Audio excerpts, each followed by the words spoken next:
앞으로 더 질적으로 또 잘 충성을 해서 훌륭하게 주의 일을 하기를 원하시는데 한번 내가 아까 전화를 했어요. 하나님 주신 은혜가 있으시면 좀 얘기해 보시면 좋겠다. 하나님이 나누게 하시는 이야기를 한번 기도해 보면서 그것 좀 나누시라고, 하나님 자랑 좀 하시라고 그런 얘기를 나눴는데 우리 김영경 사모님 나오실 때 한번 박수로 영접하겠습니다.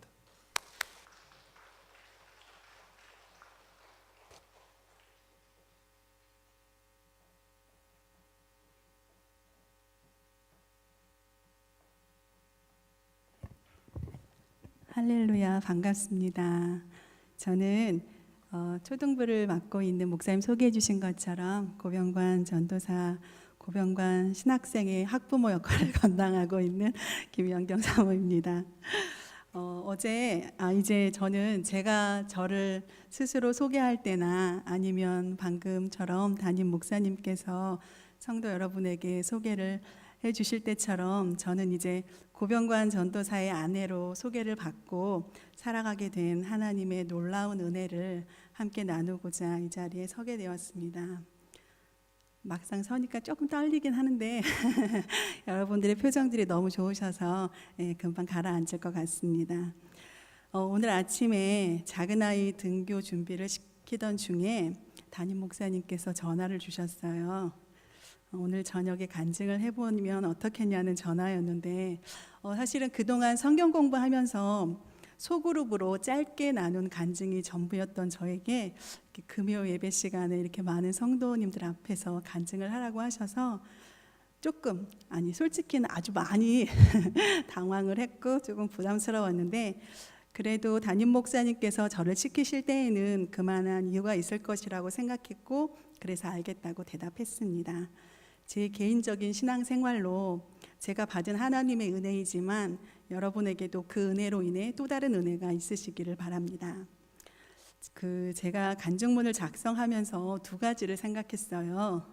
첫 번째는 이제 담임 목사님께서 20-30분 정도 하라고 말씀을 해주셨는데 얼마 전까지 저는 집사였잖아요. 그래서 집사 시절에 2-3분 대표기도 했던 기도문을 정리하는 거하고는 차원이 다르더라고요. 그러면서 매주 설교문을 작성하는 남편의 수고로움과 애씀을 알게 되었고요.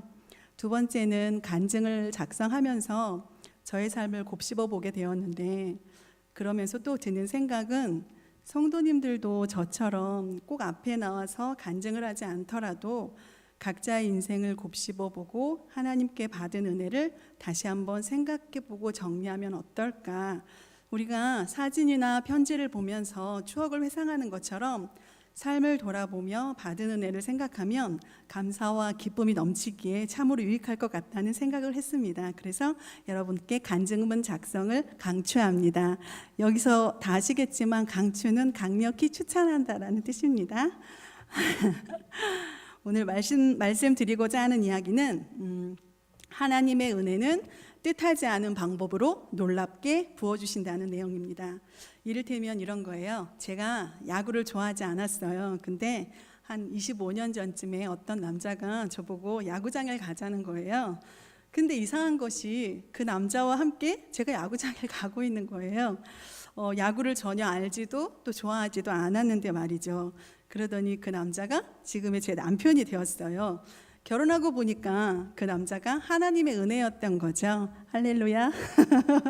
여러분의 배우자도 하나님의 은혜이길 바랍니다. 이렇게 하나님의 은혜는 뜻하지 않은 방법으로 다가오는 것이 아닌가 합니다. 지금은 사실은 남편보다 야구를 더 좋아해요. 하나님의 은혜가 야구로 옮겨간 것 같아요. 저는 어릴 때부터 다니던 교회가 따로 있었지만 남편과 강일교회에서 결혼하게 되면서 제 인생의 두 번째 교회인 강일교회를 섬기게 되었습니다. 남편과 함께 주일학교 교사도 하며 그렇게 시작은 했지만 신앙생활이 꾸준하기가 어려웠어요. 한 번, 두 번 안 나가더니 급기야는 교회를 떠나서 살기도 했고요. 처음에는 교회를 안 가니까 무슨 일이 생길 것처럼 되게 마음이 불편하고 불안했지만 시간이 지나니까 오히려 몸이 편안해지고 더욱 교회를 떠나 사는 일이 익숙해지고 있던 중에 저희 큰딸 하늘이를 통해서 하나님은 저희 부부를 찾으셨습니다. 또한 저에게는 영적인 어머니가 계시는데요. 그 당시 저희 구역의 순장님이셨어요. 우리 공항 베델로 치면 구역장이나 순찰이신 것 같아요.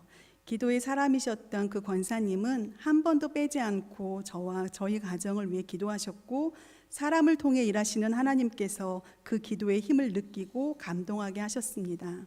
정말 누군가 날 위해 기도하고 있다는 것을 느끼게 하신 것을 생각하면 기도의 힘은 사람이 생각하는 것보다 훨씬 크고도 놀랍다라는 생각이 듭니다.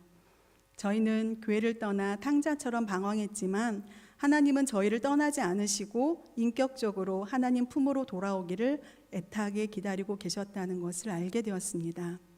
다시 시작된 신앙생활은 뜨뜻미지근했던 저희를 180도 바꿔 놓았어요. 메말라 있던 저의 심령이 매일매일 회개의 눈물로 어제 종일 내린 비처럼 쏟아졌습니다.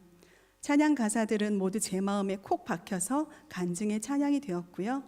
예배가 기다려지면서 예전에는 시계만 여러 차례 보면서 끝나기를 기다렸던 예배였는데 이젠 순식간에 예배가 끝나버리고요.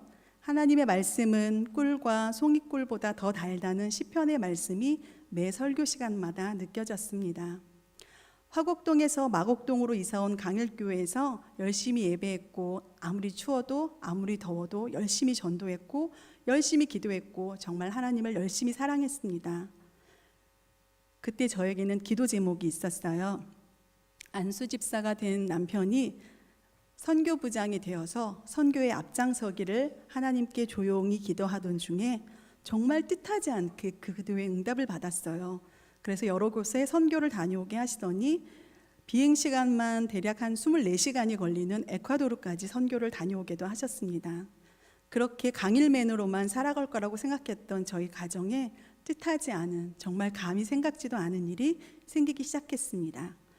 에콰도르 선교를 다녀온 후에 강일교회 담임 목사님으로부터 신학을 해보라는 권유를 받았다고 하면서 남편이 저에게 의사를 물어왔어요.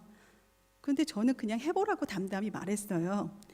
아마도 신학을 하는 남편을 둔다는 것이 어떤 일인지 잘 모르고 그랬는지도 모르겠어요.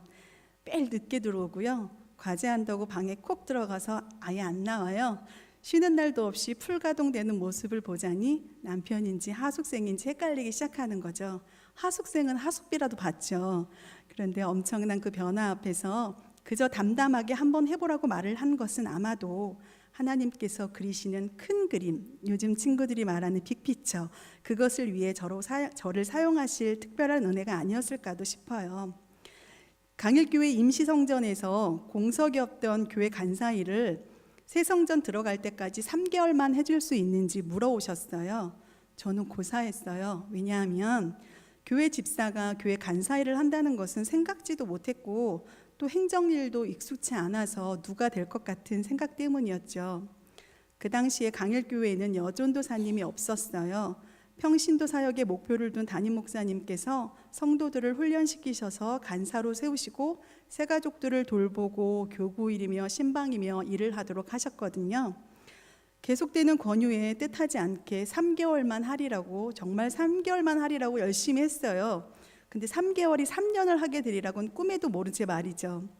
처음에는 행정일에 능하신 분들이 꽤 많이 계셨는데 하나님은 왜 저에게 그 일을 맡기셨을까라는 생각을 했는데, 돌아보면 남편이 공부하는 동안 세상을 바라보며 힘든 시간을 보낼까 봐 하나님의 집에 거하며 하나님만 바라보게 하시려는 뜻밖의 은혜가 아니었을까도 싶어요. 교회 일이 정말로 많았거든요.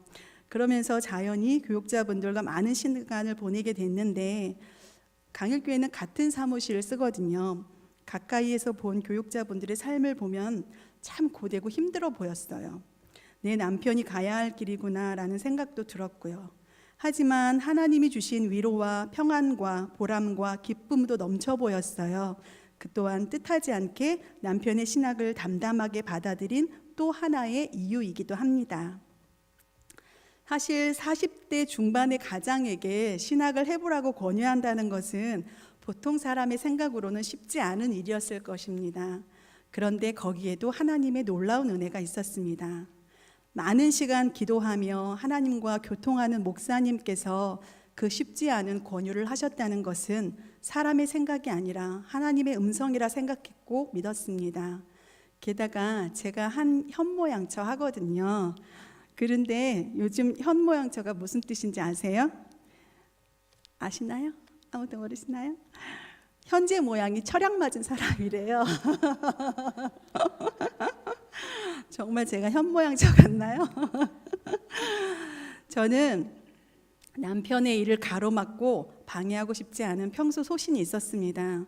물론 가장으로서 가정 경제를 책임져야 하기에 아이들 교육이며 생활비며 여러 가지 경제 사정을 생각하면 정말 어림도 없는 일이겠죠. 그러나 사람이 마음으로 자기의 길을 계획할지라도 그의 걸음을 인도하시는 이는 여호와이시라고 하신 잠언 16장 9절 말씀 앞에 아무리 내가 미래를 위해 계획을 세우고 계획대로 하나둘씩 이뤄나가서 결과물이 코앞에 보인다 할지라도 하나님이 허락하시지 않으면 모두 허사가 된다는 것을 알게 하셨기에 그런 걱정들은 정말 하나도 생각하지 않게 하셨습니다. 남편이 2번에 걸쳐서 간증을 했잖아요.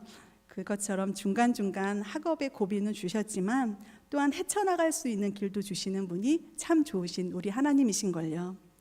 때마다 필요를 따라 부어주시는 하나님의 은혜가 놀랍도록 차고 넘쳤습니다. 경제적으로 차고 넘친 것이 아니라요, 저의 마음에 풍요를 주셨다는 것이죠. 어떠한 형편에든지 자족하기를 배워서 비천에 처할 줄도 알고 풍부에 처할 줄도 알아 감사한 사도 바울처럼 그 비결들을 하나하나 차근차근 알게 하셨습니다. 그러나 뜻하지 않게 찾아오는 것은 감사한 은혜만이 아니었습니다. 두려움도 있었고 말 못할 고민도 있었습니다. 그런데 그것조차 하나님의 은혜였다는 것을 알게 됩니다. 왜냐하면 그로 인한 삶의 어려움을 뼈저리게 느끼고 다시 한번 하나님 없이는 살 수 없음을 체험하게 하시니 말입니다. 그렇게 감사하신 하나님은 공항 베델교회로 남편과 저와 아이들을 인도하셨습니다. 제가 정식으로 공항 베델교회에 오기 전에 남편의 첫 간증과 첫 설교와 주일 오후 첫 찬양 예배 인도를 할 때에 저도 공항 베델교회에서 함께하기 위해 3번의 예배를 혼자 조용히 오게 되었어요. 저와 아이들도 곧 오게 될 새로운 교회에서 남편의 처음이라고 하는 것에 의미를 두고 함께하고 싶었기 때문입니다. 그런데 낯설지가 않더라고요. 지난 3월에는 담임 목사님과 사모님을 비롯해서 모든 교직원들과 함께 한 권사님의 섬김으로 식사할 수 있는 기회가 있었는데 목사님과 사모님의 따뜻하고 다정다감한 좋은 느낌이 곧 공항 베델교회의 느낌이었습니다. 그 따뜻함을 가지고 5월 첫 주 오게 되었고 첫 느낌처럼 저희들을 많은 분들이 포근하게 안아주셨습니다. 올해 20살 된 큰딸 하늘이와 16살 된 작은 딸 하민이의 입장에서는 그들의 평생인 강일교회를 뒤로 하고 아빠의 사역지로 함께 옮겨온다는 것이 쉽지만은 않았을 텐데 섭섭함은 잠깐이었고 금방 받아들인 아이들 또한 감사한 은혜였습니다.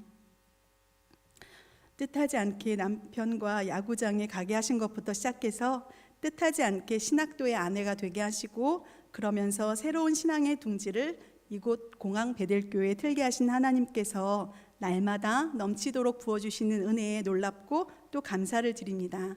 이러한 놀라운 은혜가 비단 저의 은혜뿐 아니라 여기에 계신 성도님들 모두의 은혜가 되기를 소원합니다. 감사합니다.